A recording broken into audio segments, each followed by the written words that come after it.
اچھا، میں نے آج سوال کیا تھا ٹک ٹاک پر، اور پرسنل جو مجھے لوگ ملے ان سے بھی میں نے سوال کیے، اور آپ سے بھی میں سوال کرتا ہوں. اگر آپ کو بیٹھنا پڑ جائے مجبوری کے تحت منافق کے ساتھ اور دشمن کے ساتھ، ان دونوں میں سے مجبوراً ایک کے ساتھ آپ کو بیٹھنا لازمی پڑ جائے، تو آپ کس کے ساتھ بیٹھیں گے؟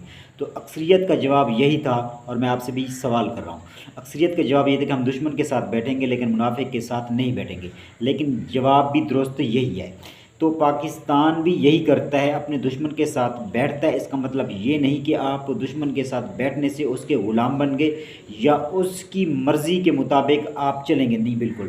دشمن نے جب ہمیں سے لڑنے کی کوشش کی، آپ سب جانتے ہیں ہندوستان ہمارا دشمن ہے، اسے ہم نے کئی بار مذاکرات کی دعوت دی، پاکستان نے مذاکرات کی دعوت دی.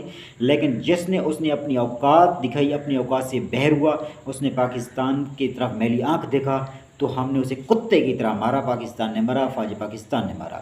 ریاست کا ری ایکشن اور ایکشن آپ نے دیکھا.